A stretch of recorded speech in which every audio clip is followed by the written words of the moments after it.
The GHF food program is working. It's working very well. In fact, today we passed over 100 million meals having been served in 2 months. We kept the president's direction to us when that was set up, and it was simple. Get food to the people, but don't deliver it in such a way that Hamas can steal it. What is the real truth? What's happening on the ground in Gaza? The propaganda, the lies about the big famine and the genocide that's happening in Gaza, that's pure lies and propaganda. Well, to confirm that, our president asked our ambassador Mike Huckabee to go on the ground in great danger and to see with his own eyes what is the truth. What's the truth on the ground? And Mike Huckabee, our ambassador to Israel, is here to tell the truth. Please watch together with me as Mike Huckabee gives you eyewitness, current, fresh, fluid information to set the record straight. Kindly subscribe to this channel, a little bit of light to push away a lot of darkness. Ambassador Mike Huckabee, fresh off a visit to Gaza with Steve Witkoff, has been kind enough to join us now from Israel. Ambassador, welcome. Thank you, Brian. It's great to be with you, and I'm so glad you're giving a forum to get the truth out about what's happening in Gaza and who's responsible, because most of the media is filled with some of the worst misinformation and, frankly, just outright lies. And it's very, very harmful, and it's only empowering Hamas and causing our hostages to be kept there longer. Well, tell me what you saw. I mean, you just said, let me see for myself. You got your security. You went in there with Steve Witkoff. Where did you go? What did you see?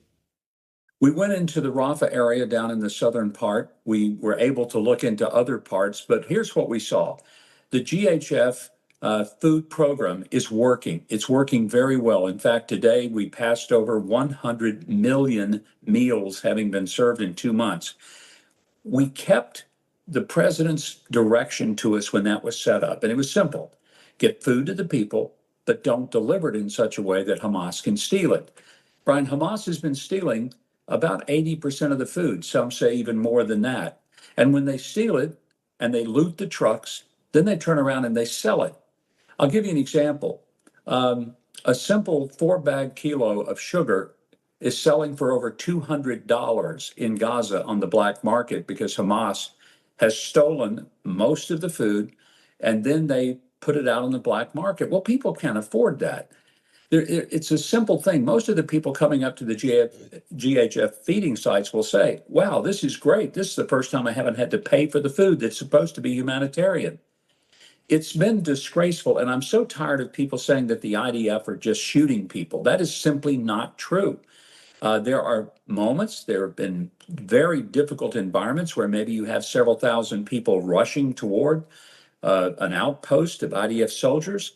They're first warned verbally, then they're fired a warning shot, and sometimes they keep coming. Sometimes there have been fatalities, but it is never just this random shooting. That's simply not happening. In fact, the IDF has worked very hard. They've offered to provide security to get UN trucks. One of the biggest problems in not getting people fed is the UN. It's been horrible. And they're more interested in pretending to be a humanitarian organization than they are in actually getting food to people who are hungry. Ambassador, I'm sure you saw the reports over the weekend that Israel cannot prove that Hamas is reselling the provisions. Your thoughts on that? I'm sure you heard that. Yeah, I've heard it. I've also watched just endless loops of videotape in which that's exactly what they're doing. You know, it's ludicrous for someone to say that. Let's just remember where the source of a lot of this misinformation comes from. The so-called Gaza Health Ministry is actually Hamas. They tell a story, usually false. They hand it off to maybe Al Jazeera. Mm-hmm. That's a Hamas-related entity. The next thing you know, they've told some NGO at the UN this false information, who then gives it to the UN, and the UN reports it, no one having checked it out, no one having verified the veracity of the information. Then all the news outlets say, oh, the UN today confirms that Brian Kilmeade is not the smartest man in the room. Well, we all knew that anyway. But Now we have the UN as the source of it, and people are quoting the UN, but they're really quoting Hamas. That's where it all started. So you what do we have saw- proof. You're saying that Israel does have proof that Hamas is reselling the aid that you guys are putting in They there. absolutely do. And in fact, we watched in real time. There are drone cameras all over Gaza. There were steel cameras around that you could watch on the monitors in real time and see trucks getting looted. You could see gunmen getting up on top of the trucks that the UN was bringing in. Look, it's a mess down there. I'm not going to tell you it's a beautiful sight. It isn't. It's a war zone. But it is a war zone, and it is a mess for one reason, because of Hamas. And when President Trump made his statement yesterday and asked Steve Witkoff and me to go to Gaza and see firsthand and deliver for him a report, I can tell you the president gets it right when all of Europe is getting it wrong. But President Trump said it's Hamas. And I want to make one quick point here. It's interesting to me that all the European nations are coming together. They're really helping Hamas by demanding a Palestinian state and condemning Israel. Hamas loves that. But do you know who's taken the other side against Hamas? All of the Arab Gulf states, like the Saudis, the Emiratis, the Qataris. That ought to tell you something. But I know, but they They did include in that understand what's statement, going on. Ambassador, they did include in their statement they wanted moving towards a two-state solution, which we know is farcical.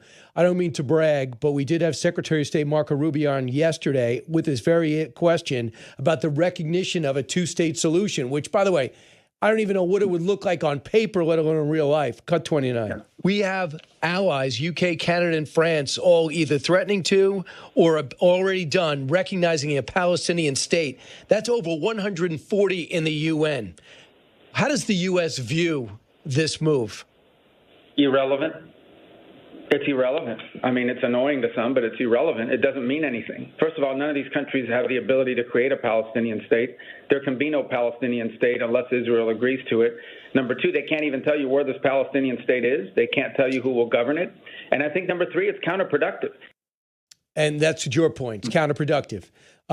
Is it true today? The Times of Israel is saying Israel is warning Hamas it will begin to annex parts of Gaza if they don't get a hostage deal reached. And we did see some hostage video of this young man, 21 years old. Obviously, looks like he's suffering. It looks like something from Auschwitz, horrendous. But your reaction to that report and Marco Rubio's statement? So proud of the secretary. He's been spot on. When he talked about the fact this is sort of a just pipe dream when these European countries are out there demanding a Palestinian state, I've suggested, look, if France wants to create a Palestinian state, let them do it.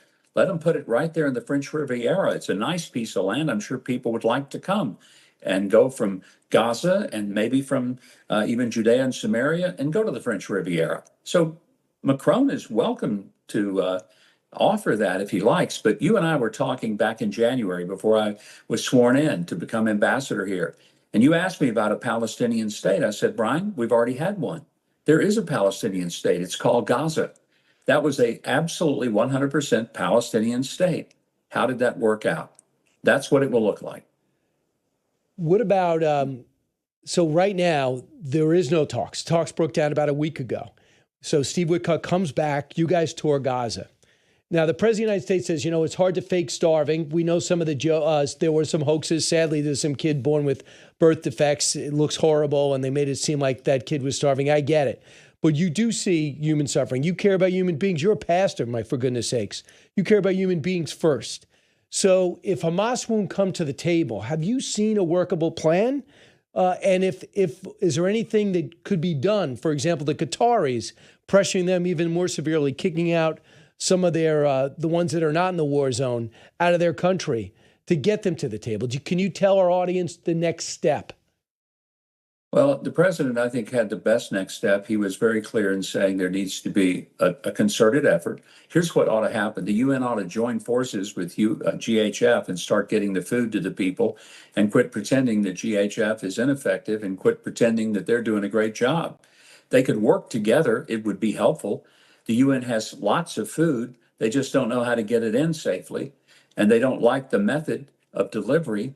And they seem to be more focused on how the food gets there than whether or not it even arrives. Well, that's not a hunger-centric issue. They need to take care of the people. Brian, there is suffering there, no doubt about it.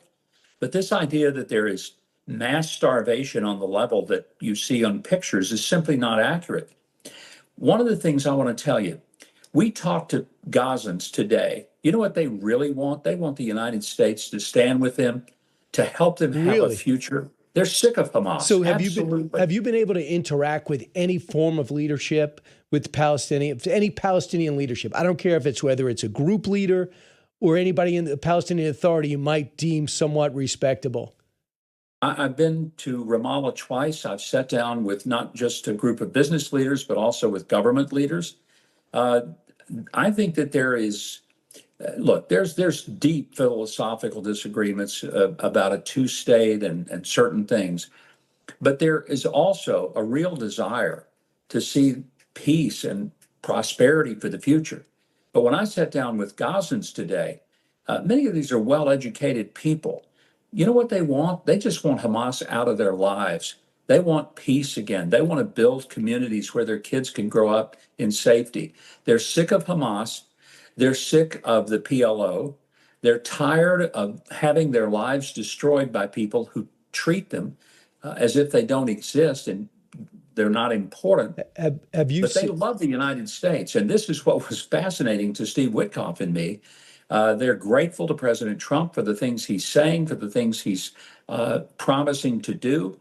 And it was kind of a surprise to us to hear that these are not people that are saying, Right. well, you know, we've been for Hamas, but we're not going to be so much anymore. They hate Hamas. They're ready for Hamas to disappear and never be seen again. So, for example, if the mob took over my neighborhood, which happened in New York City for decades, really tough to speak up against the mob because you got your family's going to get wiped out. So Hamas is the mob. They're a terrorist mob, perhaps more ruthless, definitely more ruthless than you would find in the mob at its zenith here in New York City and different enclaves. Got it. So how many of them are left? And what is it going to take to get to the next step? Have you seen a plan, even on paper, that would wipe them out, marginalize them, isolate them? I think you're going to see that very soon, but it's the president's prerogative to release the details, and I expect that you're going to see that. When I say soon, I'm talking not months or weeks, but just in a very few days, where he will outline what he is going to instruct the United States to be a part of.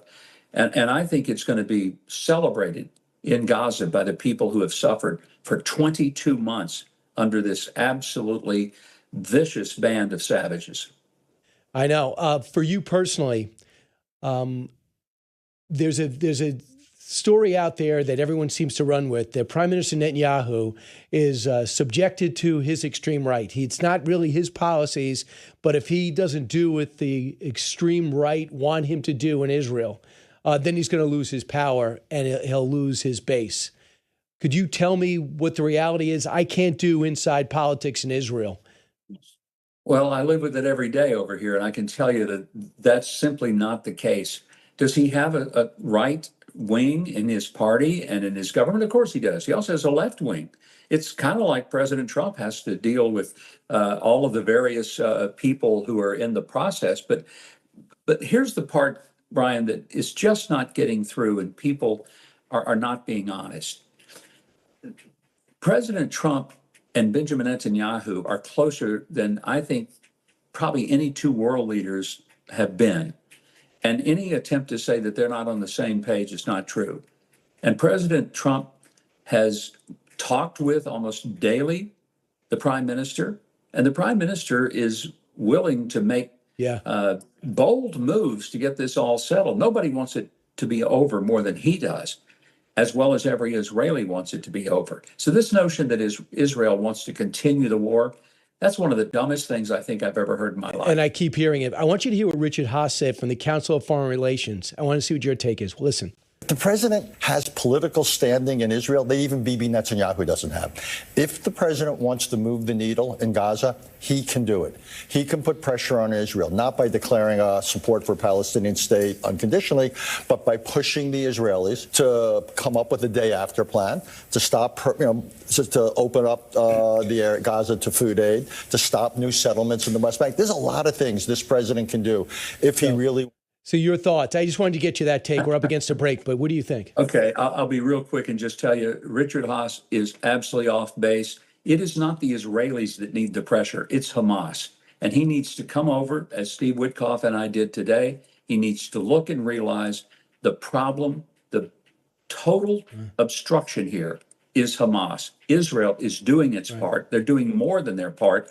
Can you tell me in the history of the world, any country that was told that they were responsible for feeding the people that murdered them? Ambassador, the president's made a lot of great picks to put in a lot of good, important places, but I think you might be one of his finest. Ambassador Mike Huckabee, thanks so much. That final punchline that Ambassador Mike Huckabee said, it's unprecedented in world history that a nation that's at war is obligated to feed the enemy who's trying to kill them. Have you thought about that? Look what the world is asking, that it's our responsibility to feed the enemy that's trying to kill us. Does any of that make any sense? Well, listening to Ambassador Mike Huckabee is truly, there's a Talmudical saying that says, there's no comparison of seeing to hearing. Absolutely no comparison. Hearsay is everything that we are hearing. Seeing these days, they could be selective in what they want you to see. Just like the New York Times was so excited to post a picture of a child who's suffering from a degenerative illness and to say that this is hunger, a blatant lie. As a matter of fact, Israel arranged for that child to be able to get the help it needs, to transport it to get the help that it needs. It had nothing to do with food or hunger. What other famine in the world do you find parents very well fed, but yet children are starving? Look at the pictures.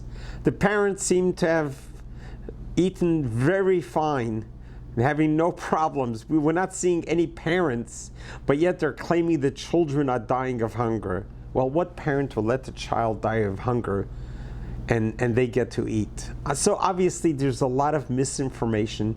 The narrative, the lies, the propaganda is all a ploy of Hamas to try to turn the world on Israel. It is time that the world realizes who Israel really is, and to realize the standards that Israel follows by, even in time of war. Even in time of war, where no other nation at war would ever think of notifying your enemy when you're coming. Sending out leaflets to your residents, please evacuate this area because we're coming to clean out the evil that's there. Just sending millions of pages asking people to stay out of harm's way. No warfare is ever conducted like that. Israel has a very high standard of morals and ethics that it has in life generally, and as well as during wartime. But yet the world seems to think that it's our obligation to feed our enemies as they're trying to annihilate us. Doesn't make any sense whatsoever. Well, we are grateful for Ambassador Mike Huckabee to have boots on the ground, to be there in real life, eyewitness, and to be able to see and report back to us. So now you see for yourself and draw your own conclusions. Who are you going to trust for your information? Are you going to trust the Hamas news agency that from the beginning of this war is full of lies and fake news, fabricated news? Or are you going to listen to our ambassador, Mr. Mike Huckabee? Let's hope and pray that the truth comes out. that ultimately all the Gazans would be able to get the freedom that they deserve.